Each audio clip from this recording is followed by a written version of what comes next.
రాష్ట్ర వైద్య ఆరోగ్య శాఖ మంత్రి దామోదర రాజనరసింహకు మాజీ ఎమ్మెల్యే క్రాంతి కిరణ్ సవాల్ విసిరారు. మొదటి విడత రైతు రుణమాఫీని డాకూర్ రైతు వేదికలో అట్టహాసంగా వీడియో కాన్ఫరెన్స్ నిర్వహించిన మంత్రి దామోదర దమ్ముంటే అదే వేదికలో మూడో విడత రుణమాఫీపై వీడియో కాన్ఫరెన్స్ నిర్వహించగలరా అంటూ మంత్రిని ప్రశ్నించారు. రైతులకు రుణమాఫీ పేరుతో మూడోసారి కాన్ఫరెన్స్ నిర్వహిస్తే రైతుల ఆగ్రహాన్ని చవిచూస్తారంటూ మాజీ ఎమ్మెల్యే క్రాంతి కిరణ్ ఎద్దేవా చేశారు. 2 లక్షల రైతు రుణమాఫీలో భాగంగా రైతులకు జరుగుతున్న అన్యాయంపై బీఆర్ఎస్ పార్టీ బగ్గుమంది. పార్టీ వర్కింగ్ ప్రెసిడెంట్ కేటీఆర్ పిలుపు మేరకు బీఆర్ఎస్ పార్టీ నాయకులు రాష్ట్ర ప్రభుత్వానికి వ్యతిరేకంగా నిరసనలు, ధర్నాలతో హోరెత్తించారు. సంగారెడ్డి జిల్లా అందోల్ మండలం జోగిపేట వ్యవసాయ ఏడీఏ కార్యాలయం ముందు మాజీ ఎమ్మెల్యే క్రాంతి కిరణ్ ఆధ్వర్యంలో బీఆర్ఎస్ పార్టీ నాయకులు ధర్నా నిర్వహించారు. ఎలాంటి ఆంక్షలు లేకుండా రైతులందరికీ రుణమాఫీ చేయాలని డిమాండ్ చేశారు. ఈ సందర్భంగా మాజీ ఎమ్మెల్యే క్రాంతి కిరణ్ మాట్లాడుతూ కేసీఆర్ పాలనలో రైతుల కళ్ళల్లో కన్నీళ్లు చుక్క కూడా రాకుండా కంటికి రెప్పలా కాపాడుకున్నామన్నారు. రైతులకు ఉచితంగా 24 గంటల కరెంటు అందించామని తెలిపారు. రైతు సంక్షేమం కోసం రుణమాఫీలో జాప్యం జరిగినప్పటికీ బంధు, రైతు బీమా, పంట కొనుగోళ్లలో రైతులకు డబ్బులు చెల్లించడంలో బీఆర్ఎస్ రైతులను మోసగించలేదని తెలిపారు. కాంగ్రెస్ ప్రభుత్వం అసెంబ్లీ ఎన్నికల సమయంలో రుణమాఫీ చేస్తామని హామీ ఇచ్చినప్పటికీ రైతులకు సంపూర్ణ రుణమాఫీ జరగలేదని మాజీ ఎమ్మెల్యే ఆగ్రహం వ్యక్తం చేశారు. పూర్తి స్థాయిలో రైతులకు రుణమాఫీ కాకపోవడంతో తెలంగాణ రైతులు ఆవేదన వ్యక్తం చేస్తున్నారని, కాంగ్రెస్ పార్టీ హామీల అమలుపై మాజీ మంత్రి హరీష్ రావు రాజీనామా సవాల్ విసరడంతోనే రైతు రుణమాఫీకి శ్రీకారం చుట్టారని మాజీ ఎమ్మెల్యే క్రాంతి కిరణ్ అన్నారు. ఒక్కొక్క మంత్రి కొరకు మాట్లాడతాడు, ఆయన అయ్యింది అంటాడు, ఇంకొక ఆయన కాలేదు అంటాడు. ఇక మన నియోజకవర్గానికి సంబంధించిన మంత్రి అయితే దీనికి సంబంధించి ఒక్క మాట కూడా మాట్లాడు. ఆయన మాట్లాడితే నోట్లకైనా ముత్యాలు ఆలిపోయి అనుకుంటాడో మరి ఏమనుకుంటాడో, కానీ అది రుణమాఫీ ఇచ్చిరా ఇయ్యలేరా ఎంతమందికి ఇచ్చిరా కూడా చెప్పాడు. ఠాకూర్లో పెట్టి ఠాకూర్లో ఫస్ట్ రుణమాఫీ వీడియో కాన్ఫరెన్స్ పెట్టారు. ఏమన్నా చెప్పాలన్నా మేము ఇప్పుడు కూడా డిమాండ్ చేస్తున్నాం. మూడో విడత రుణమాఫీని కూడా మళ్ళీ వీడియో కాన్ఫరెన్స్ పెట్టి చేద్దాం ఉంటుంది. మూడో విడత రుణమాఫీని కూడా ఎంత ఆర్భాటంగా వీడియో కాన్ఫరెన్స్లు పెట్టి రైతులకు చెక్కులు ఇచ్చిండ్రు, పత్రాలు ఇచ్చిండ్రు, రుణమాఫీ అవుతుందని చెప్పి ఇప్పుడు కూడా ఈ మూడో విడత రుణమాఫీని కూడా మీరు వీడియో కాన్ఫరెన్స్ ద్వారా రైతులకు పిలిచి గ్రామాల్లో పెట్టండి. అప్పుడు మీకు నిజమైన రైతుల స్పందన మీకు అర్థమవుతుంది. రైతుల పట్ల ఈ ప్రభుత్వం కక్ష సాధింపు దూరంతో వ్యవహరిస్తుందని చాలా స్పష్టంగా అర్థమవుతుంది. పొడుగు మాటలు మాట్లాడారు మన రేవంత్ రెడ్డి గారు.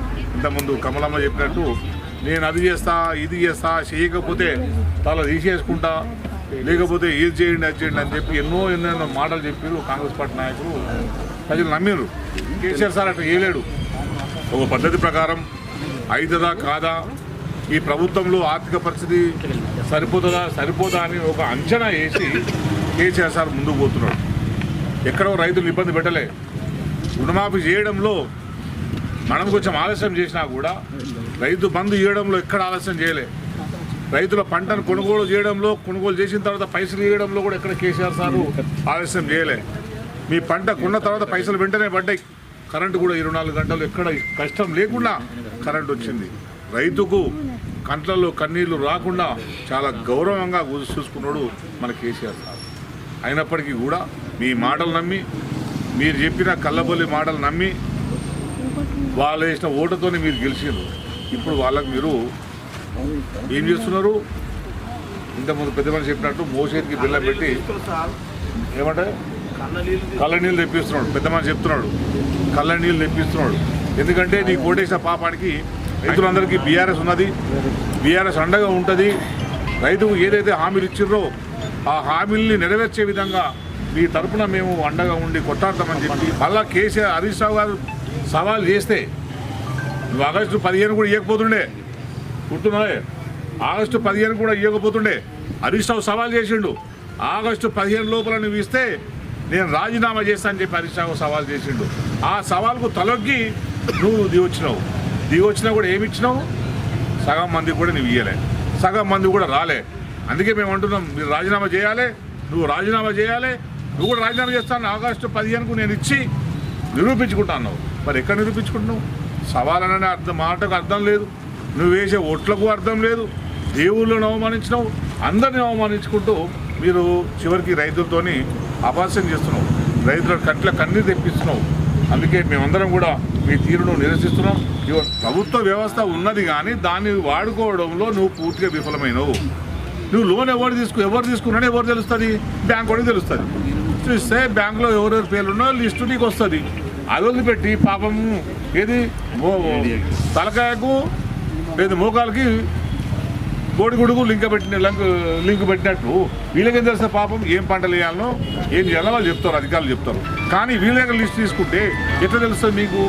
అంటే ఇదంతేందంటే ఇదంతా ఒక కుట్రపూరితమైన పరిస్థితి అన్నమాట. టీచర్స్ లేకుండా బ్యాంక్ లోన్ తీసుకున్నా రుణం తీసుకున్న ప్రతి రైతుకు రుణమాఫీ జరగాలి. కానీ రుణం తీసుకున్న ప్రతి రైతుకు ఐటీతో సంబంధం లేకుండా రుణమాఫీ చేసే విధంగా మనం అందరం పోరాడాలని చెప్పి నేను మీ అందరికీ కోరుకుంటూ, ఇప్పుడు అగ్రికల్చర్ నుంచి వాళ్ళకి ఏం తెలుస్తుంది? శంకరయ్య అన్నట్టు వాళ్ళు ఒక లిస్టు తెచ్చుకొని ఎవరికి మాఫీ అయింది అనేది వాళ్ళకి తెలియదు. ఇవాళ బ్యాంకు వాళ్ళు రుణం ఇస్తారు, వాళ్ళకి తెలుస్తాయి. కనుక వీళ్ళు ఏం చేస్తారంటే ఇది కాంగ్రెస్ ప్రభుత్వం ఈ అగ్రికల్చర్ ఆఫీస్ వాళ్ళను లిస్టు తెచ్చుకొని ఎవరికి రుణమాఫీ చేస్తుండో ఎవరికో అర్థం కాకుండా పని ఈ కాంగ్రెస్ ప్రభుత్వం చేస్తుంది. కనుక ఏ మినిస్టర్ కానీ ఎవరు కానీ ఏం మాట్లాడుతున్నారో వాళ్ళకి ఏం అర్థమవుతలేదు. కనుక ఈ రైతుల గోష తలిగి కూలిపోతానని నేను తెలియజేస్తున్నాను. అంతేకాకుండా మొన్నటిదాకా కాళేశ్వరం ప్రాజెక్టులు పనిచేస్తలేవు, అవి చేస్తలేని ఏదో ఒకటి ఈ కాంగ్రెస్ ప్రభుత్వం టీఆర్ఎస్ మీద బుద్ధ దళాలనే ప్లాన్లో చేస్తుంది. వీళ్ళు అడగొద్దని ఏది అడగకుండా.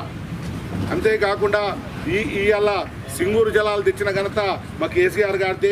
ఇక్కడ అందరూ కూడా సస్యశ్యామల రైతులు భూములు అమ్ముకోకుండా మంచిగా పంటలు పండించి చేతామనే లోపల ఈ కాంగ్రెస్ ప్రభుత్వం దుష్ట ప్రభుత్వం వచ్చి ఇవాళ రైతులను నాశనం చేస్తుంది.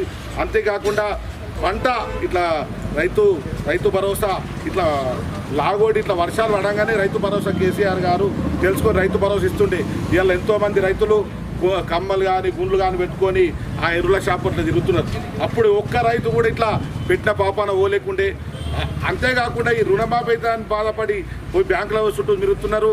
కనుక ఈ కాంగ్రెస్ ప్రభుత్వం ఇట్లనే చేస్తే ఒక్క మినిస్టర్ గారి కాంగ్రెస్ నాయకులను ఊళ్ళో తిరగకుండా చేసి ఊళ్ళల్లో కొట్టాలని నేను తెలియజేస్తున్నా. ఎందుకంటే వాళ్ళే కారకులు, వాళ్ళ వాళ్ళే ఆ లీడర్లే. కనుక వాళ్ళని ఊళ్ళో తిరగకుండా కొట్టాలి. కొడితేనే వాళ్ళు వీళ్ళందరికీ రుణమాఫీ చేస్తారని తెలియజేస్తున్నా. కనుక మీరందరూ కలిసికట్టుగా మేము టీఆర్ఎస్ ప్రభుత్వం మీ వెంట ఉంటుంది, మీ ఎల్లవేళ ఉంటామని తెలియజేస్తూ మళ్ళీ ఇదే కార్యక్రమం కాకుండా రేపు ఏ కార్యక్రమం ఇచ్చినా ఒకళ్ళు చంపమంటే కూడా చంపుతాం. కనుక మీరందరూ కూడా మా ఎంబడి మీకు చేస్తామని తెలియజేస్తున్నా. జై తెలంగాణ. అవుతున్నది. నువ్వు బస్సు పెట్టింది ఏం నయం లేదు. బస్సు పెడితే మగపిల్లలు లేస్తలేరు, ఆడలు కూర్చుంటలేము, ఇజ్జత్కు కూర్చుంటలేము. ఏంటికి పెట్టినావు బస్సు? నువ్వు తక్కువ చేయు, మొగోళ్ళ కాడలకు 10 రూపాయలు తక్కువ చేయు. అవును, మస్తు హామీలు ఇచ్చినావు. ఏ హామీ కరెక్ట్ చేస్తున్నావు అయ్యా? 2 లక్షలు పెద్దమ్మ డిసెంబర్ 9 నాటికి 2 లక్షలు నేను ఇప్పుడు తెచ్చుకోపోయి డిసెంబర్ 9 నాటికి నేను 2 లక్షలు రుణమాఫీ చేస్తాను. చేసినవా? ఉన్నదా నీ మాట? ఈ పేగుల మేడకేసుకుంటా, ఆ పేగుల మేడకేసుకుంటా, అది చేస్తా ఇది చేస్తా. ఒక వార్డు నెంబర్ మాట్లాడరు. నీది ఏం బుద్ధి అయ్యా? నీ బుద్ధి మార్చుకో ఫస్ట్. నీ బుద్ధి మార్చుకో రేవంత్ రెడ్డి గారు, నీ బుద్ధి మార్చుకో ఫస్ట్. ఎవరి పేగుల మెడలు వేసుకోవు, కొరకు నీ పేగుల మేడకేసుకుంటారు. రైతులు పార్టీ కాదు, రైతులు నీ పేగుల మేడకేసుకుంటారు. అయ్యా నువ్వు మాట్లాడే విధానం నేర్చుకో. చిన్నతనంలో ముఖ్యమంత్రి అయినావు కదా, నువ్వు పద్ధతి మార్చుకొని మాట్లాడు, మంచిగా మాట్లాడు, ప్రజలకు సేవ చేయు. చిన్నతనం అయినావు కదా, ప్రజలకు సేవ చేయు. గుంపు మేస్త్రి లేక నువ్వు మాటలు మాట్లాడకు. మంచిగా మాట్లాడు నేర్చుకో. విధానం నేర్చుకో. ముందు అడుగులేయు. అవునయ్యా గెలిచినందుకు ఏం చేయు? ప్రజలకు సేవ చేయు. గెలిచినావు. ప్రభుత్వం చేయలేదు, టీఆర్ఎస్ చేయలేదు, నువ్వు చేస్తున్నావు. చెయ్యు. ఎంతవరకు చేస్తున్నావు? ఏం చేసినావు?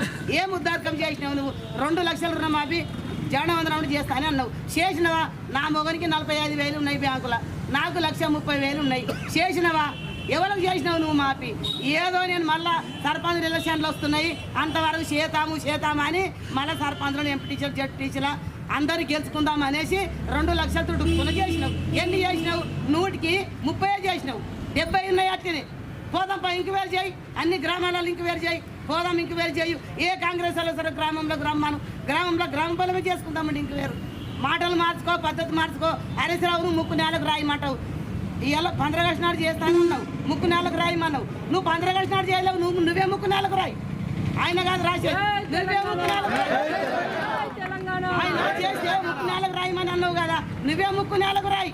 చేయలేదు కాబట్టి నెలకు రాయి 2 లక్షలే ఎక్కువ కాదు మేము అనేది 2 లక్షలే కుటుంబంకు 2 లక్షలు అన్నావు అవునయ్యా రేషన్ కార్డు గుర్తించడానికి కుటుంబం గుర్తించడానికి రేషన్ కార్డు అడుగుతుందని అన్నావు కుటుంబంలో 10 రేషన్ కార్డులు ఉన్నాయి నేను కూడా 25 సంవత్సరాలు రేషన్ డీలర్ చేసిన ఆనాడు చేసిన కార్డులు ఉన్నాయి 10 మంది కొడుకున్నారు లింగనే చెప్పినట్టు 10 మంది కొడుకున్నారు 30 సంవత్సరాలు అయిపోయింది రేషన్ కార్డు వాళ్ళకి లేవు గుంపులో ఉన్నారు భూమి పట్ట వేసుకున్నారు వాళ్ళకి కావద్దా మరి నేను ఒకటే రేషన్ కార్డు చేస్తాను నీకు ఒకటే ఓటు వేస్తుంది 21 ఎందుకు వేపించుకున్నావు నీ తెలియదా అప్పుడు తెలియదా నీకు 21 ఎందుకు వేపించుకున్నావు నువ్వు మొత్తం అడ్డరు పేలు అయితే చూడుతున్నా నీ ఎవరి పేగుల మెడలు వేసుకున్నా నీ పేగుల మెడలు వేసుకుంటావు రైతు